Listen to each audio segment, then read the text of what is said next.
Bienvenidos a su iglesia, Casa sobre la Roca, en Nueva York. Nos encanta tenerlos a todos ustedes. Y bueno, vamos a dar continuación a nuestra serie ¿Y ahora qué? Ustedes recordarán que empezamos esta serie dando dirección y propósito. Y ahora que tenemos dirección y propósito, entonces nos preguntamos cómo podemos vivir verdaderas vidas cristianas. Por eso el mensaje de hoy tiene un título muy especial, que es Principios de Vida. ¿Quién quiere escuchar hoy principios de vida? Amén, amén. Y voy a tomar como referencia este pasaje que encuentran ustedes en el libro de Romanos, en el capítulo 12, y voy a leer los versos desde el 14 hasta el 21. Romanos 12, 14 al 21. Lo voy a leer en español. Para aquellos que están en inglés, lo pueden leer aquí en la pantalla. Amén. Bueno, entonces escuchen y pongan atención porque cada verso es un principio. Amén. Bendigan a quienes los persigan, bendigan y no maldigan, alégrense con los que están alegres, lloren con los que lloran. Vivan en armonía los unos con los otros, no sean arrogantes, séanse solidarios con los humildes. No se crean los únicos que saben. No paguen a nadie mal por mal. Procuren hacer lo bueno delante de todos. Si es posible, esto dependa de ustedes, vivan en paz con todos. No tomen venganza, queridos hermanos, sino dejen el castigo en las manos de Dios. Porque está escrito, mía es la yo pagaré, dice el Señor. Antes bien, si tu enemigo tiene hambre, dale de comer. Si tiene sed, dale de beber. Actuando así, harás que se avergüence de su conducta. Vence el mal con el bien. Vamos al Señor en oración. Señor, gracias por tu palabra. Te pedimos, Señor, que nos bendigas con ella hoy, que nos llenes de tu Santo Espíritu para discernirla, para entenderla, pero sobre todo para grabarla profundamente en nuestros corazones y en nuestras mentes para ponerla en práctica de hoy en adelante. Bendícenos con tu palabra hoy, Señor, y llénanos de ella en el nombre de Cristo Jesús nuestro Señor. Todos decimos amén y amén. Hay principios que muchos de nosotros vivimos, por los que muchos de nosotros vivimos y actuamos aún sin saberlo. Son los principios que hemos recibido del mundo. Voy a mencionar solamente algunos. Cuando ustedes los escuchen, los van a reconocer y se van a dar cuenta que actuaron de acuerdo con ellos. Cada acción negativa que alguien haga a nosotros debe enfrentarse con una reacción de abrumadoras emociones para que aquellos que se oponen a nosotros sean aplastados y humillados. Principios del mundo. Sé feliz cuando los demás son felices. Ríe con los que ríen. Si se ponen tristes, aléjate de ahí, auséntate. Asóciate con aquellos que están ligeramente por encima de ti y utiliza esa asociación para alcanzar algún día el estatus que ellos tienen. Y luego pisotéalos y supéralos sin remordimientos en tu camino hacia la cima. Nunca parezcas engreído, aunque lo seas, porque no lo recibe bien la gente del mundo. No dejes ningún detalle sin respuesta, como si lo supieras todo. Cuando veas a tu enemigo hambriento o sediento, alégrate. Eso es lo que tu enemigo.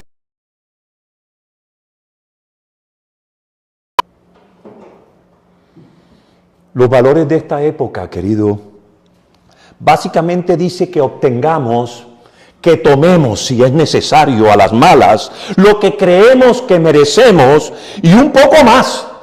Y asegúrate además de que seas tú el primero y el único que lo tome. Es que en esta época la gente se nutre de principios y valores de su líder. ¿Y quién es su líder, pastor? Satanás, porque Satanás es el rey del egocentrismo y del yo. Y si no escucha hablar a los muchachos hoy, a ver en qué términos hablan. Es que es lo que yo sienta, es lo que yo piense, sin importar lo que Dios piense o sienta, o lo que otras personas pudieran pensar o sentir. Solo yo cuenta. Cuando nos convertimos en seguidores de Jesucristo y empezamos a ser parte de su iglesia, ese viejo yo con nuestros pecados, sabemos que está crucificado porque Cristo pagó en la cruz por todos ellos. La conversión que hicimos cuando recién nos hicimos cristianos es un acto. Pero la transformación es un proceso. La conversión es un acto. Yo vengo aquí, paso al frente y digo que sí, recibo a Cristo, un acto. Pero la transformación es un proceso. ¿Sabe cuánto? El resto de tu vida. El proceso de transformación es exactamente ese tratamiento que consiste en exfoliar. Las damas son expertas en esto. Exfoliar esa piel del viejo yo, ¿no? Para que se manifieste el carácter de Dios que hace el Espíritu Santo dentro de mí. Para que se manifieste a su vez en mi carácter, en mis decisiones, en mis elecciones y en mis acciones en mi vida. Ese es el proceso de transformación. Pero eso es más difícil hacerlo que decirlo. Por eso Dios nos da un empujoncito con este citar a continuación y que me encanta porque nos levanta todo, nos da esa fortaleza que no sabíamos que teníamos. Está en Juan 16:33. En este mundo afrontarán, dice, pero anímense. A ver, no los veo animados, anímense. Digan, anímense. Yo he vencido al mundo. Cristo venció. Amén. Aflicciones, dice aquí el Señor en ese verso, se refiere a presión. ¿Cómo así, pastor? Sí, sentiremos presión en la vida porque nos hemos convertido en parte de un reino rival, el reino de Dios. Nos cambiamos de equipo, hermano, nos cambiamos de bando. Y si bien una vez fuimos esclavos de Satanás y miembros de su equipo, al pasarnos al equipo de Dios nos convertimos en su enemigo. No te olvides de eso. Él nos presionará para que nos conformemos una vez con lo que el mundo piensa, con lo que el mundo hace, ¿no? Y que renunciemos a la lealtad y a la ciudadanía que hemos adquirido, una nueva ciudadanía. Nosotros somos ciudadanos del cielo. Ya no somos más de este mundo, amén, como Satanás y su combo. Y parte de esa presión viene de diferentes formas, esas aflicciones. Una forma muy común y de la que son objeto muchos de nuestros hijos es la presión social. Que todo el mundo alrededor nuestro se comporta de esa manera y nos hace pensar y creer que los que estamos equivocados somos nosotros. Y que la locura que ellos hacen o que pretenden imponer es lo correcto. Presión social, queridos. Pero también hay presión directa, porque hay una presión que Satanás ejerce a través de los miembros de su reino de tinieblas para molestarnos, para castigarnos, para azotarnos. Entonces, la tentación para nosotros es tratar a la gente del mundo como si fueran nuestros enemigos y no como lo que son, prisioneros de guerra. Voy a repetir esto. La tentación para nosotros los cristianos cuando nos agreden la gente del mundo es tratarlos como si fuera nuestro enemigo y no como lo que son prisioneros de guerra. Tenemos que recordar que ellos son títeres controlados por un titiritero que es Satanás. Y si usted sale a golpear o a masacrar al títere, usted está yéndose contra la persona equivocada, hermano. Por eso debemos tener misericordia contra aquellos que nos agreden y mirarlos con amor, porque son ellos los esclavos de las tinieblas. Hay que ver el mundo en perspectiva, como debe de ser. La tentación es declarar nuestra independencia de ellos, presentar una lucha, una pelea en ese instante y luego alejarnos,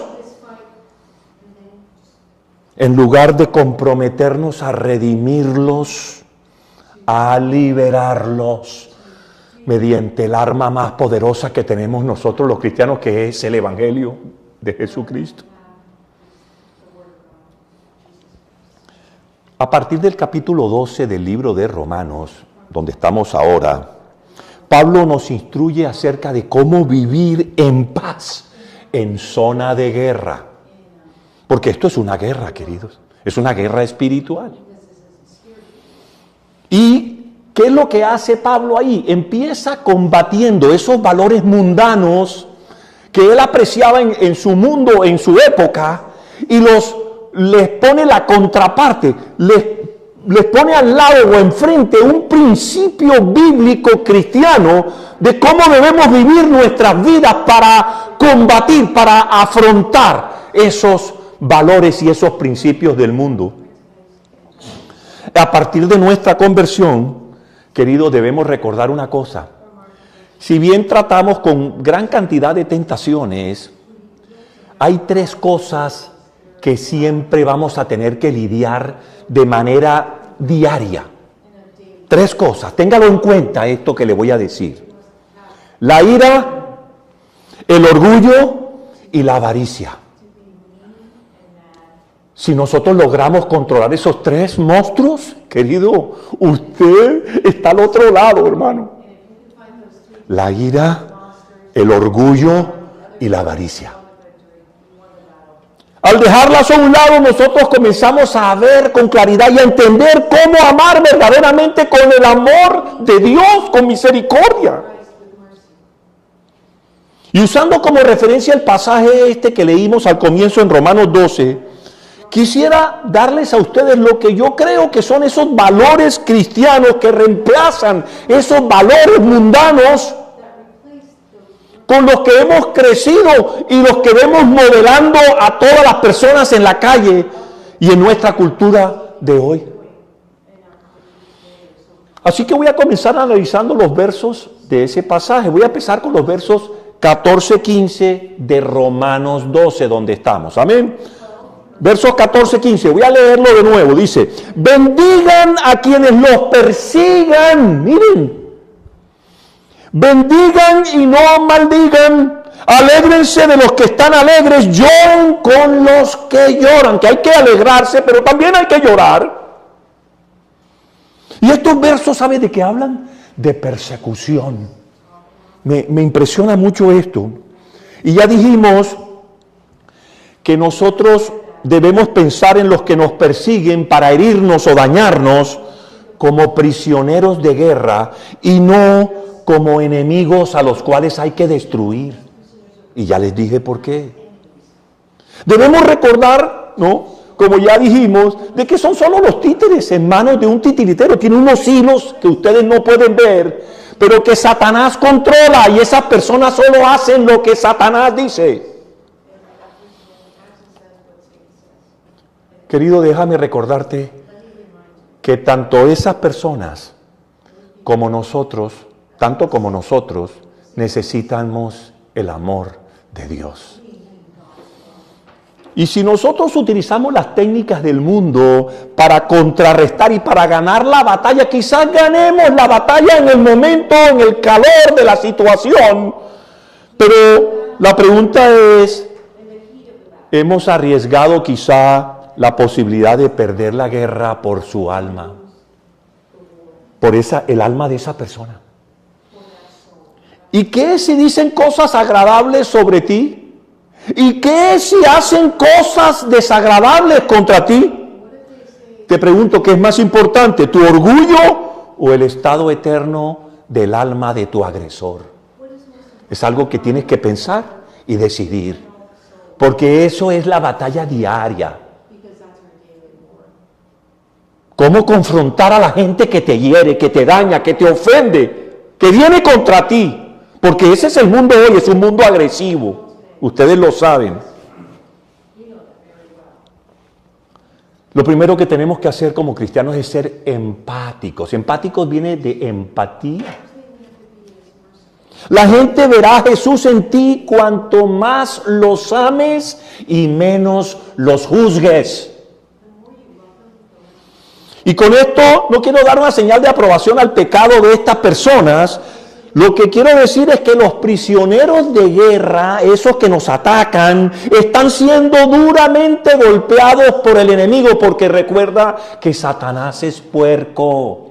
Él no solo masacra y ataca a sus enemigos, también a los de su propio equipo les hace lo mismo.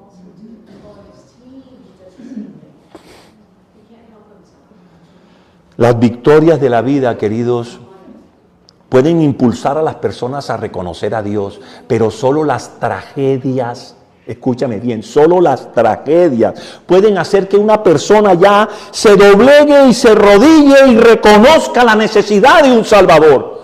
La mitad de los que estamos aquí hemos recibido al Salvador porque nos vimos en algún momento en una situación como esa. Lo que nos quiebra es lo que nos hace ver la necesidad de un Salvador. Lo que nos quebranta. Queridos, por eso es tan importante para nosotros los cristianos ser empáticos. ¿Y qué significa eso, pastor? Prestar un oído comprensivo en esos momentos puede proveer la oportunidad de alcanzarlos para Cristo. ¿Ven? El momento adecuado, hay que buscar ese momento. Verso 16 de nuestro pasaje. Miren, otro principio. Vivan en armonía los unos con los otros. No sean arrogantes, sino háganse solidarios con los humildes. No se crean los únicos que saben. La empatía conduce a la armonía. Cuando la gente ve en ti esa buena disposición, la gente baja la guardia. El mundo exige que nosotros salgamos y dejemos atrás a todos los demás. Y es más, el mundo te anima diciéndote el fin, alcanzar la altura, justifica los medios. Pero Jesús nos llama a deshacernos de esos estereotipos de clase y darnos cuenta de algo que dice él en Mateo 23:11. El más importante entre ustedes será siervo de los demás. Y dice la Escritura que él mismo se hizo siervo. El Dios del universo, el dueño de todo, el Rey que solo el único digno de ser adorado, se hizo siervo a sí mismo, naciendo en un pesebre. En la más humilde de los lugares y de la familia más humilde. Ahí nació Jesús. Y nosotros todavía no aprendemos. Exhibimos ese orgullo que nos inflama y con el cual nos ensoberbecemos. Queridos, tenemos que ser solidarios con los humildes. También puede significar esto hacer tareas humildes. En lugar de envanecernos de hacer solamente grandes cosas, estoy hablando en el sentido mundano, por supuesto. No quiere decir que no hayamos sido llamados a hacer grandes cosas. Es solo que hay cosas pequeñas que son tan importantes como esas. Debemos dedicarnos humildemente a atender las necesidades de los demás. A menudo la tarea más insignificante puede ser el servicio más importante que hagamos en un día, cualquiera, de nuestra vida. Y quizá ese día no se perdió por eso que hicimos. ¿Saben? Siempre me ha impresionado el pastor Billy Graham, que algunos de ustedes seguramente conocen, cuando le propusieron a él lanzarse como candidato para ser presidente de los Estados Unidos. Escúchame, les aseguro que hubiera sido el presidente sin lugar a dudas. No solamente lo digo yo, lo dice todo el mundo en esa época. Lo hubieran nombrado presidente por el 90% de los votos. ¿Saben qué dijo él cuando le hicieron esa propuesta?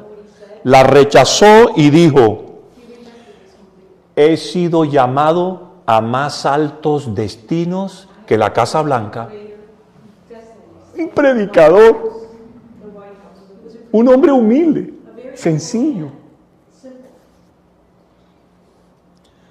Queridos, hasta este momento, hasta el verso 16 en que vamos, Pablo nos habla principalmente de cómo debemos tratar nuestras relaciones con nuestros hermanos en la fe, con la gente de nuestra iglesia y las personas cercanas a nosotros.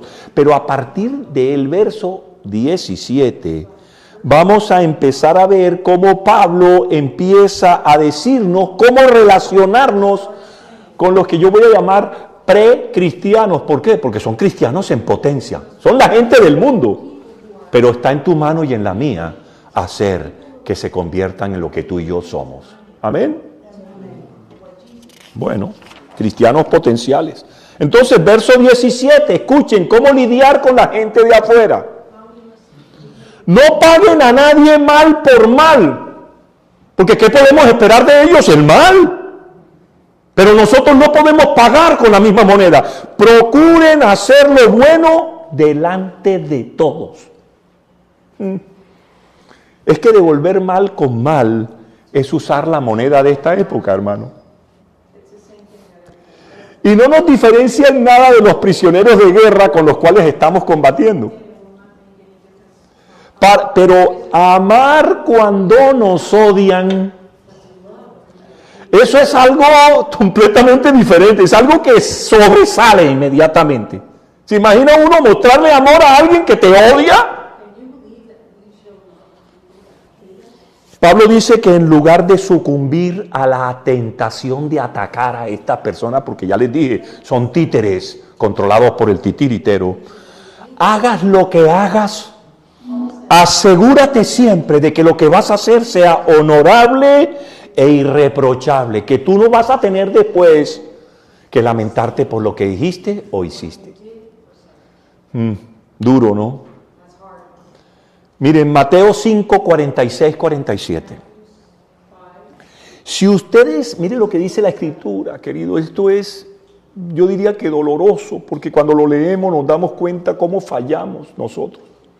Si ustedes aman solamente a quienes los aman, ¿qué recompensa recibirán?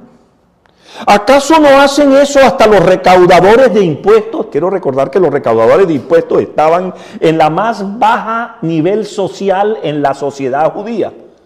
Eran peor que los criminales, los recaudadores de impuestos. Y si saludan a sus hermanos solamente, ¿de qué demás hacen ustedes? ¿Acaso no hacen eso hasta los gentiles? Los gentiles son los que no conocen a Dios. ¿Qué diferencia tienes con ellos entonces? Si tú no amas cuando recibes mal. Verso 18, otro principio, escuchen. Si es posible, aquí Pablo está aceptando que a veces no es posible, porque hay gente que es muy mala y muy vengativa o está muy llena de dolor. Si es posible, y en cuanto dependa de ustedes, vivan en paz con todos. Hay que vivir en paz con todos. Debemos ser nosotros los que buscamos la paz y la reconciliación cuando mi prójimo está tratando de buscarme la guerra y buscarme el conflicto. Que soy yo el que tiene que tomar la iniciativa, no esperar a ver si el tipo de pronto cambia de parecer. No va a cambiar. Él viene contra ti. No siempre es posible, dice Pablo. Pero cuando surja una disputa, un conflicto con tu vecino, por ejemplo, acerca del poste de una cerca o un árbol que le cae las hojas al vecino, qué sé yo, y el tipo se pone difícil y complicado, debes ser tú quien intente resolverlo en lugar de simplemente mantenerte firme. ¿Por qué? Porque tú tienes la razón. La razón no te ampara para no ir a reconciliarte, para no ir a aceptar lo que sea que tengas que aceptar. ¿Saben por qué? Porque estarías dejando que el orgullo te dominara. ¿Se acuerdan las 3 cosas que le dije? 3 cosas con las que hay que combatir. ¿Recuerdan cuáles son? Ira, orgullo y avaricia. Amén. Y queridos, recuerda lo que está en juego cuando estés en un conflicto. Está en juego el alma y la posibilidad de alcanzar a esa persona para Cristo. Y de que pase de ser tu enemigo a tu amigo, tu compañero. Eso es lo que tú estás poniendo en juego cuando le sigues el juego del conflicto y le sigues el juego de la batalla y de la guerra al que te busca el problema. Verso 19, ojo con este principio. No tomen venganza, queridos hermanos, sino dejen el castigo en las manos de Dios, porque está escrito: mía es la venganza, yo pagaré, dice el Señor. La maldad es terrible, queridos, pero no nos corresponde a nosotros pagar la maldad. Ese es trabajo de Dios. Dios es el único que sabe pagar adecuadamente el mal. ¿Por qué? Porque lo hace con justicia. Él es el justo. Si usted contraataca, usted de pronto no va a aplicarle todo lo que esa persona necesita o todo lo que merece. Solo Dios, el justo, puede hacerlo. También es el deseo de Dios, queridos, que la maldad de las personas sea tratada siempre, escucha, en la cruz. Yo no quiero ni imaginarme todavía lo que pasaría si no hubiera sucedido eso en la cruz. Todavía sería responsable de todas las cosas terribles que yo hice y yo ya no lo soy, porque mi Cristo pagó por todas ellas. Y eso es lo que Dios quiere, que todos nosotros reconozcamos que en la cruz se soluciona nuestro problema de pecado y de culpa y de venganza y de dolor. Todo eso queda cubierto ahí en la cruz. Así es como el Señor quiere que se trate la maldad de este mundo en la cruz, hermano. Por eso hay que llevar a las personas a Cristo, para que Él se encargue de decirles a cada uno: yo cargué por tus pecados, no tienes que llevarlos más. Yo ya pagué por todos ellos hasta el último de tus pecados. Queridos, este verso dice solamente: deja el castigo en las manos de Dios. Y me atrevo a decirte, tú solo ocúpate de dejar espacio en tu corazón para que se llene con el amor de Dios. Porque tú no puedes dar lo que no has recibido. Dios es amor. Recibe el amor de Dios para que puedas darlo ¿a quién? A tu enemigo. Verso 20, otro principio, escucha. Antes bien, si tu enemigo tiene hambre, dale de comer. Si tiene sed, dale de beber. Actuando así, harás que se avergüence de su conducta. ¡Wow! Este verso cita textualmente un proverbio, el proverbio 25, 21, 22. Y es exactamente, o es muy parecido. Pero en la antigua versión de la Biblia, Reina Valera del 60, este verso en Romanos, al igual que el proverbio de donde fue tomado, decían así, escucha. Pues haciendo esto, ascuas de fuego amontonará sobre su cabeza. ¿Y saben por qué? Eso es una imagen, eso es una representación. ¿Por qué? Recuerden que los israelitas estuvieron 400 años viviendo con los egipcios, cautivos de allí.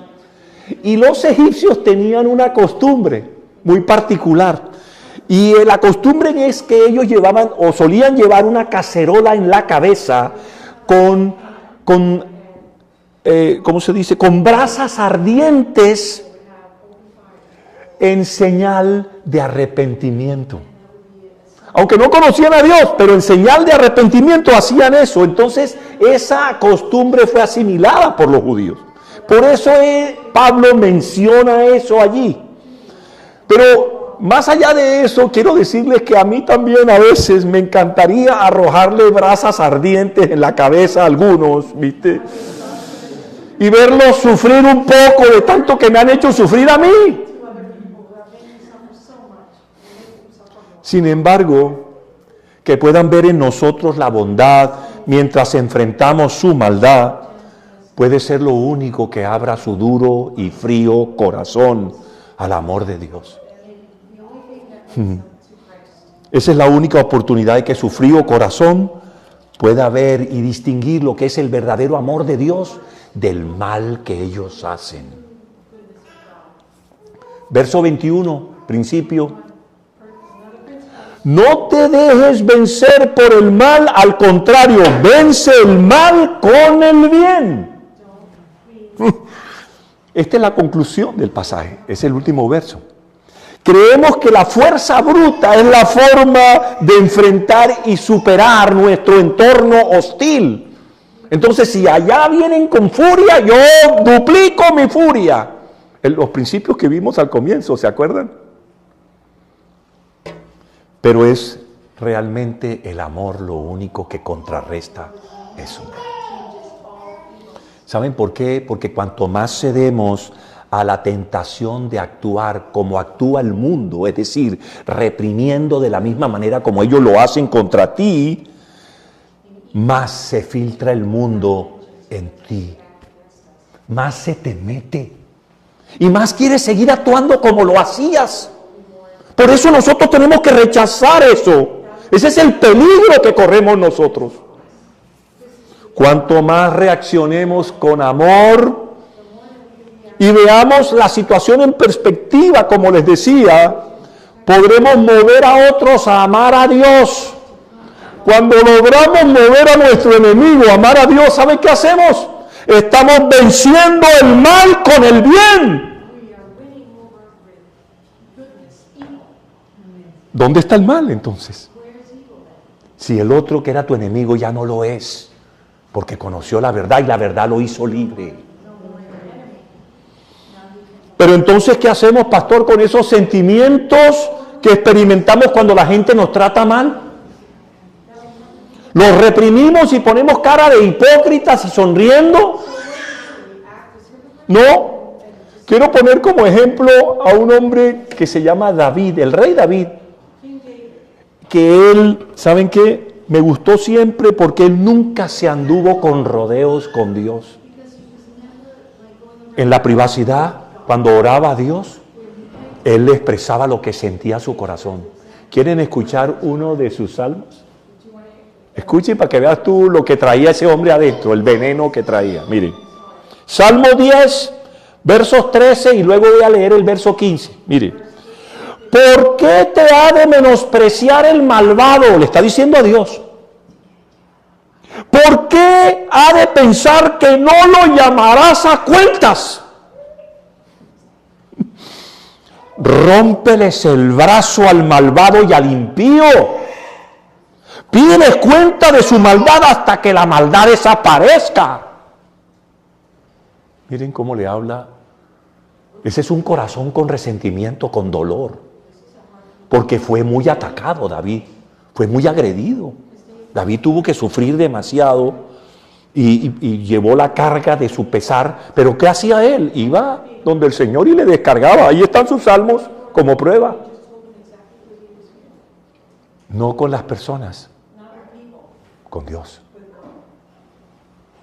En el mundo deberíamos preocuparnos de que el amor de Dios rescate a todos esos prisioneros de guerra. Pero en nuestro lugar privado, en oración, debemos ser transparentes con Dios. Él conoce nuestros sentimientos y también conoce nuestros pensamientos. No tienes nada que ocultarle. Él ya lo sabe, todo lo que le vas a decir, todo lo que has sentido ya Él lo conoce. ¿Para qué ocultárselo? Por eso podemos derramar delante de Él nuestra angustia, nuestras frustraciones, nuestro dolor. Por eso cuanto más honestos somos con Dios, queridos, más acceso le damos a nuestros sentimientos y a nuestras emociones. Y a medida que oramos por ese amor sobrenatural, el que solo puede venir de Dios, que te llene, comenzaremos a parecernos más y más a Él y a reflejarlo más a Él en nuestras vidas. Bien, entonces, pastor, ¿qué hacemos para vencer el mal con el bien? ¿Cómo se hace eso, pastor? Si realmente tú quieres dejar boquiabierto, me gusta esa palabra, a una persona, vengarse de él es lo que haría todo el mundo, ¿no te parece? Es lo que hace todo el mundo, es de la vieja escuela, hermano. Intenta hacer algo realmente bonito y diferente. Eso le mostrará tu fortaleza. Les dirá de qué estás hecho. Así podrás compartirle de dónde proviene tu fuerza. Cuando hacemos el bien a alguien a quien no le agradamos, lo vas a sorprender tanto que hasta podrías llevarlo a Cristo sin mucho esfuerzo. Porque nadie, y menos ellos, esperan eso. Ellos solo esperan agresión, no solamente de su enemigo, sino también de los que supuestamente son de su propio equipo y de su propio líder, que es Satanás. Pero pastor, ¿hasta dónde debemos nosotros, ponga atención a esto, tolerar la maldad mostrando amor mientras otros nos torturan? ¿Acaso no hay límites, pastor? Por supuesto. Yo no recomiendo que nadie se convierta en el tapete en la entrada donde todo el mundo se limpia los zapatos. Pero te voy a dar la medida para decidir si debes o no reaccionar frente a una situación determinada. La medida. ¿Cuál es la medida, pastor? Yo te la voy a decir y pon atención en esto. Cuando tú veas que está comprometida o en peligro tu capacidad de darle gloria a Dios con lo que vas a hacer o decir, o lo hagas, hermano. Cuando tú veas que está comprometida o en peligro tu capacidad de entregar el evangelio, no lo hagas. Esa es la medida.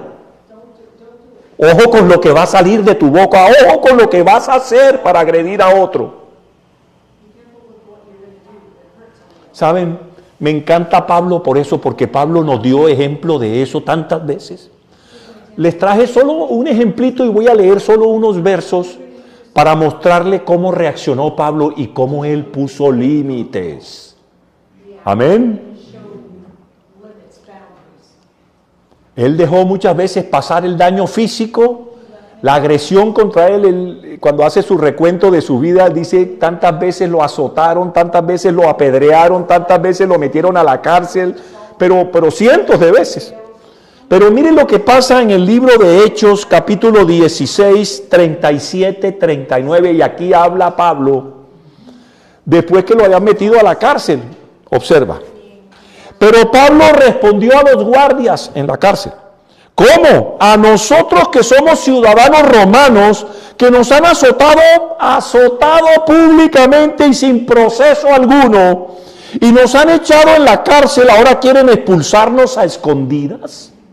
Nada de eso. Que vengan ellos personalmente a escoltarnos hasta la salida.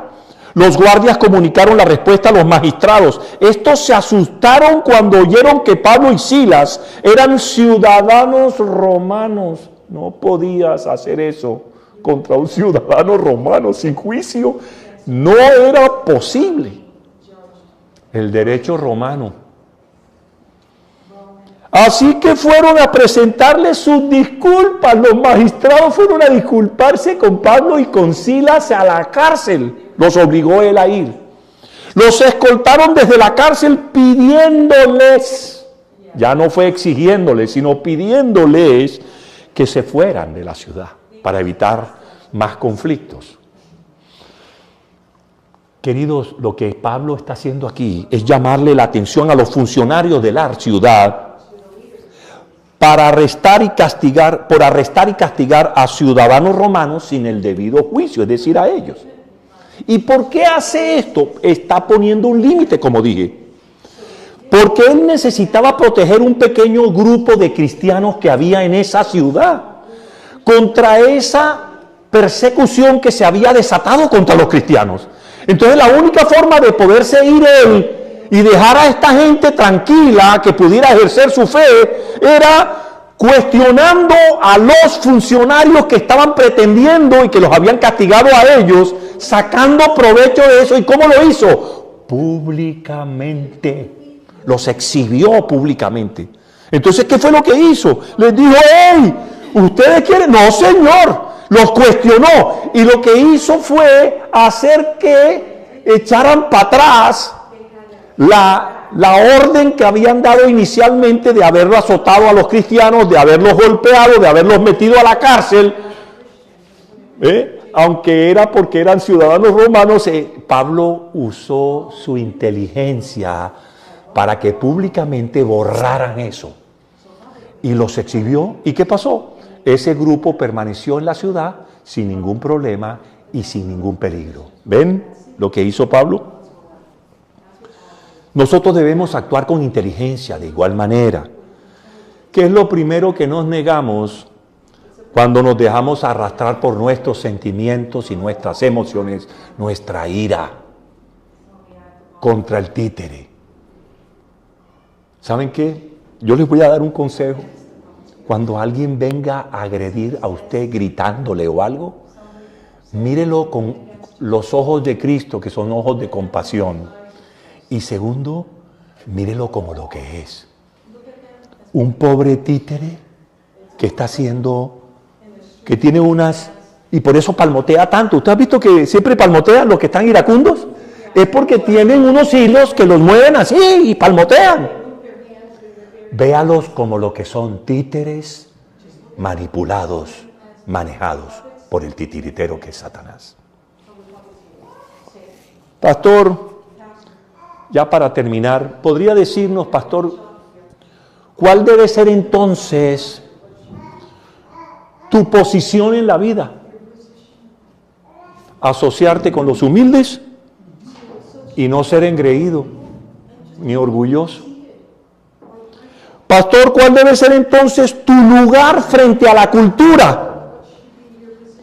Vivir en paz con ellos y hacer lo correcto para que vean el ejemplo en ti. Pastor, ¿cuál debe ser entonces tu reacción ante el mal cuando te agreden? Bendice y no maldigas. No pagues mal con mal. Haz el bien a quienes te hacen mal. Y pastor, ¿cuál debe ser entonces mi reacción ante la vida? Alegrarte con los que se alegran y llorar con los que lloran, y llorar de frustración, pero solo delante de Dios.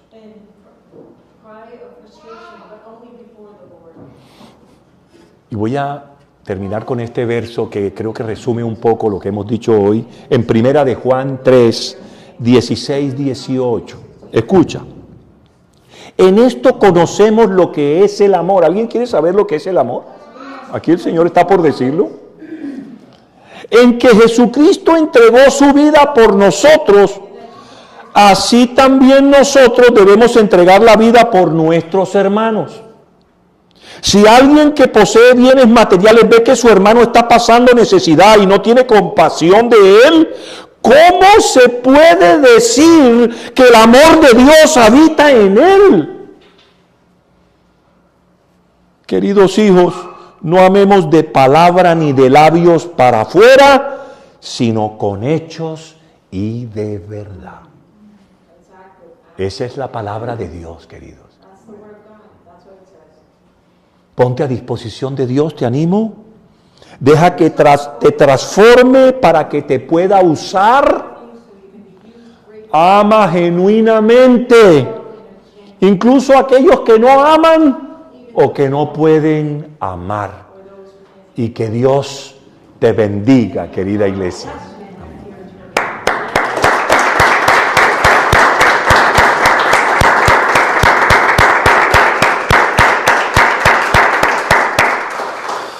Bueno,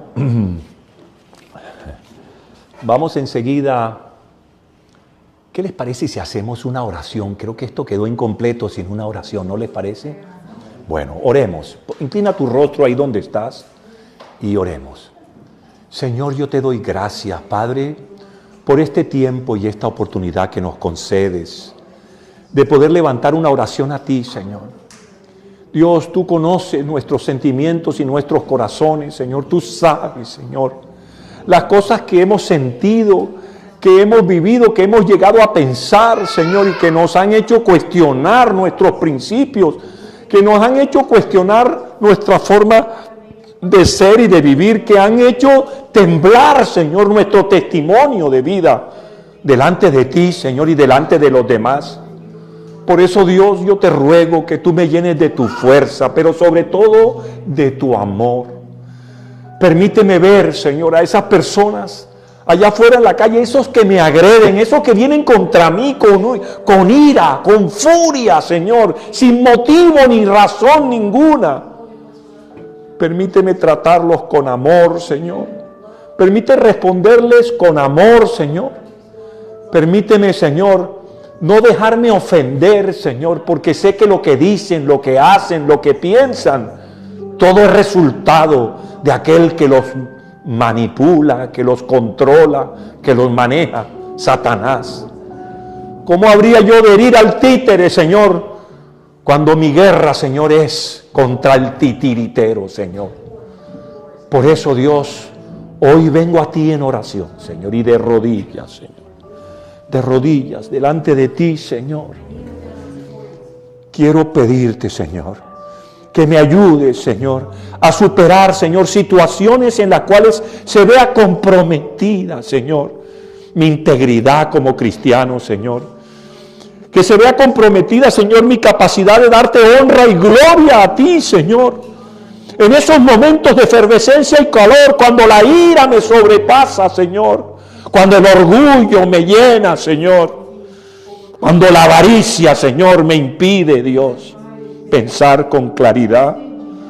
Permíteme, Señor, tener tu fuerza, Señor, tu claridad, Señor, de mente y de corazón para actuar, Señor, conforme a tú lo harías, como tú, Señor, lo harías. Gracias, Dios. Bendíceme ahora, Señor, con tu fuerza, con tu amor y con tu gracia. Y permíteme dar testimonio de ti a donde quiera que vaya, Señor. En el nombre más grande dado jamás a los hombres. En el nombre de Cristo Jesús, nuestro Señor, nuestro Dios y nuestro Salvador. Amén y amén. Amén.